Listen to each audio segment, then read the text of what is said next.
which will help the inhabitants of the house. So in other words, what you're saying is that there are areas that you consider and then elements that belong in those specific areas. Is it just like a compass, north, south, east, west? Because we pray also facing a certain direction. But what are the directions in Feng Shui? If you can give us a little bit of an understanding. So we have the 4 main directions, that's north, south, east, and west. Yes. And then we have the sub-directions, that is northeast, southeast, northwest, southwest. Right.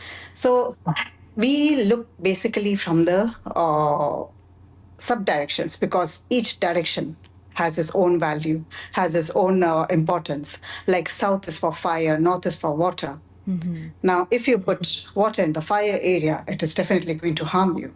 Okay. So there are different areas like east and southeast. It's like water and greenery.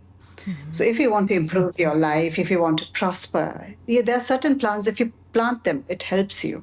Okay, so there's an energetic vibration of certain plants in that area. So you're talking about north, south, east, west, the sub-compass areas, and then you mentioned water and fire. So you're working with elements. What are the key elements in Feng Shui?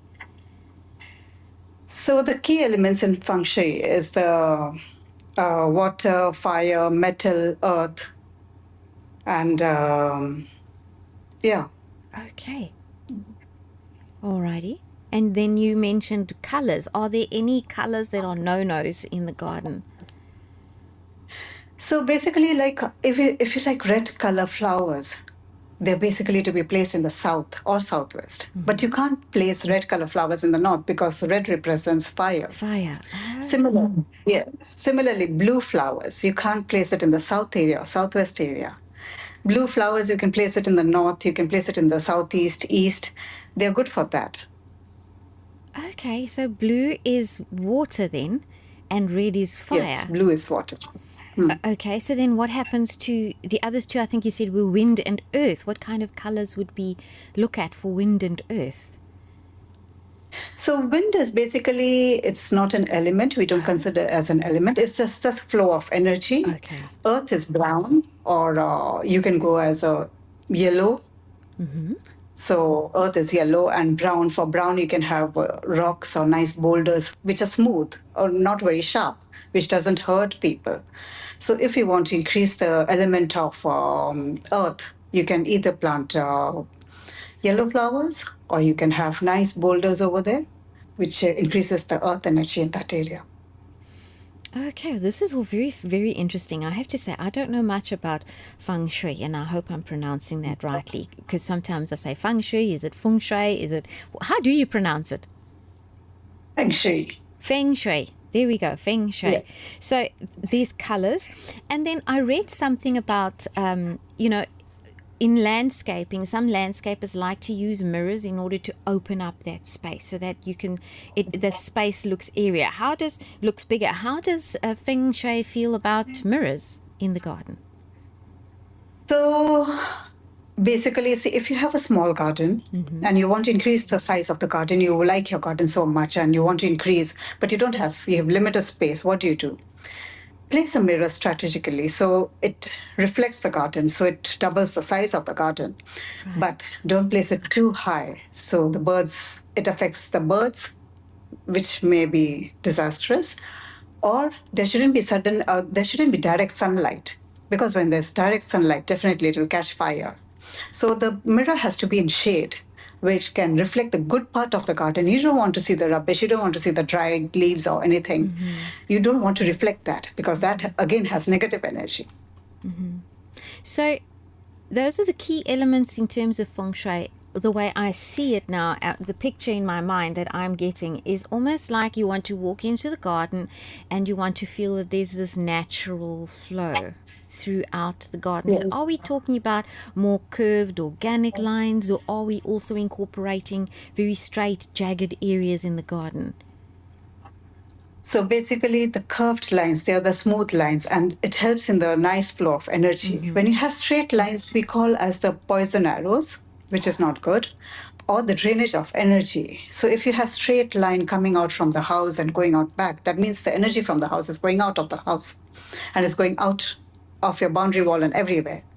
But you want a nice atmosphere, so you have curved lines and have nice soft plants like ferns or small bushes around the curved lines. So it brings a warm environment. So it softens out the hardness.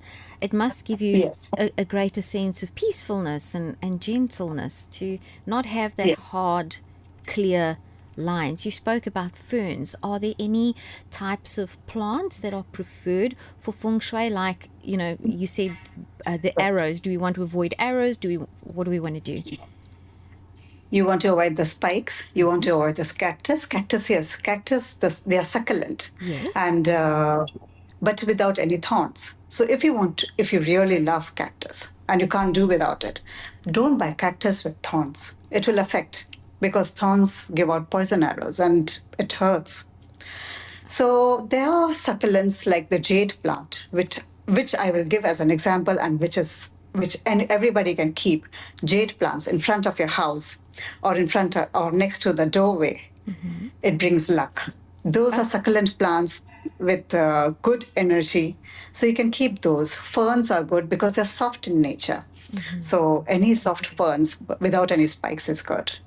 Okay, so it's all about the softness, the flow, the gentleness, the tranquility. That's absolutely awesome. We're going to go to need to take an ad break, but we're okay still. We're okay. All right. So just checking with our technician here, Brother Feely is on call. Sir Feely is here with us. So now, you've been doing quite a lot of feng shui, be it in gardens, being in homes. What do you find are the questions that people ask you the most when it comes to feng shui, ideally in the garden? It's basically the placement of water, the placement of plants, and sometimes they have this rocks or metal elements, metal showpieces. Like in South Africa, people like those metal animals, Yes. which they like my opinion where they should place it. So definitely that's one of the main reasons they do feng shui in gardens. So it's on the placement of things. And if you were to go to a garden where it's just a flat piece of earth, you would then, how would you approach that? And to make it look more organic, it's just this square piece of ground. What would you do with that? So first, we have to see the location of the garden and in which direction of the house it is situated, and what are the elements which will benefit it. Like if it is in the east, you can put a water feature over there. It is in the southeast, you can put a lime tree over there, which will benefit the householder. So once you start with the lime tree or the water feature, you have to see what direction of the water feature faces. It should face towards the house, not away from the house, because when it is facing towards the house, it brings money luck into the house. Okay. And the location, if and you have to, it depends on the clients if they want big trees, small trees, shrubs. Once they decide, okay, this is what we want, then we can guide. If they don't have any, they're clueless, then it is easier because you can put the element of water, you can put the element of rocks, boulders, or bird bath, anything, whatever is required in that area. So once you start planning from there, you can start planning the shrubs or trees or whatever is necessary. Now, we've spoken about some of the elements of feng shui, but what about things like, because it's natural and because it's all about harmony, I would imagine that you want to incorporate the senses as well. So the seeing, the hearing, the smell perhaps. How would that fall into feng shui? Feng shui. That definitely does. Like if you want a garden, you definitely want good smelling flowers because when you sit over there, you want nice, peaceful atmosphere, which calms you down. So that definitely does. And some pleasing plants like fern. I love ferns. They're soft and pleasing, and whenever you look at it, it looks good. All the soft plants, they look so good. Flowering plants, it uplifts your mood. Even if you're feeling sad or moody, you just sit outside and calmly look at the flowering plants. It helps your upliftment of moods. And how does feng shui feel about roses? Because some roses have thorns, some don't, but these are fragrance, so confusing. Yes. I do have lots of rose plants in my house. I love it. So basically, roses are good because they have nice aroma. The smell is good, and the thorns are not too big. But I wouldn't suggest keeping rose plants right near the entrance of the house. keep it a bit further away so you can still see the beautiful roses, but the spikes don't hurt you as much.